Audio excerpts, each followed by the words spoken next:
Welcome to the Food Border YouTube channel. My name is Kylie and today we're making salted chocolate chip cookies. So cookies are a really great place to start if you're still getting to grips with gluten-free baking. You don't need to build as much structure as you would with a bigger bake like for a cake or bread. So it's a really great small bake to start with. These cookies are super delicious and they're very versatile. You can always swap out the chocolate for your favorite nut or dried fruit. And if you're looking for an oatmeal raisin cookie, we have a recipe for those too. So you can check that video out after this. We're going to start with 115 grams of butter. I'm using a non-dairy solid butter, but you can definitely use margarine if that's all you can find. To that, I'm going to add 125 grams of light muscovado sugar. Again, you can swap this out for a different kind of sugar if you like. I just really like the flavor of light muscovado. We're going to cream that together using an electric beater, and I'm going to beat this until it starts to get fluffy and light in color. We're going to set the sugar and the butter to the side. We're going to bring in 180 grams of all-purpose gluten-free flour. And to that, I'm going to add 1 teaspoon of baking powder, half a teaspoon of baking soda, a quarter teaspoon of salt, and a quarter teaspoon of xanthan gum. Xanthan gum is going to help bind everything together and also add a little bit of structure. To that, I'm going to add 100 grams of non-dairy chocolate. You can use any non-dairy chocolate you like, or like I said, you can sub out for your favorite nut. We're just going to mix that together, and then we're going to add this dry mix into the sugar and the butter. I'm just going to give the sugar and the butter and the dry mix a little bit of a mix with a spatula, and then to that I'm going to add 3 tablespoons of non-dairy milk and 1 teaspoon of vanilla extract. I'm going to continue to mix until everything starts to come together and looks more like a dough.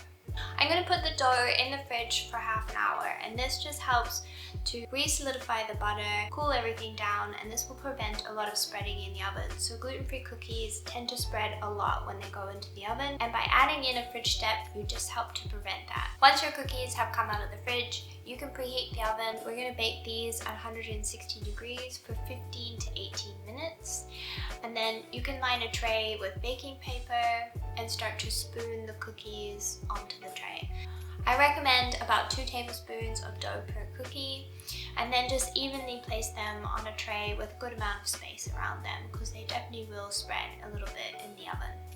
So once the cookies are on the tray, I'm going to sprinkle these with a little bit of flaky salt. This part is completely optional, but it's definitely delicious.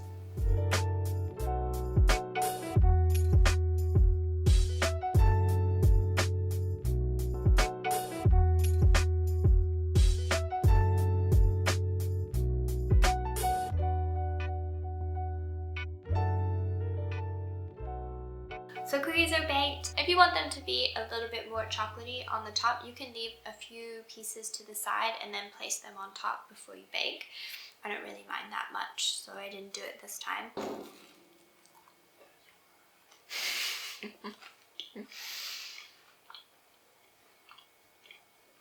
So these are straight out of the oven. They're still warm. They're still a little bit gooey on the inside from the chocolate. They're really delicious. They're kind of crispy on the outside, which if you use brown sugar, you're going to get sort of more of a crispy texture.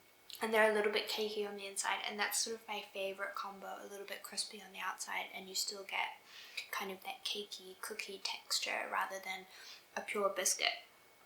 If you really want, you can add an extra 25 grams of light muscovado sugar, and that's going to give you more of like that snap of a biscuit. But just make sure that you give them a little bit of extra time in the fridge, because the more sugar, the more spread you're going to get. Alright, thanks so much for watching. If you're looking for more cookie recipes or more gluten-free recipes, you can check out our website. I'll leave the link below. If you're looking for the oatmeal raisin cookie, I'll link that down below too. And we'll see you in the next video.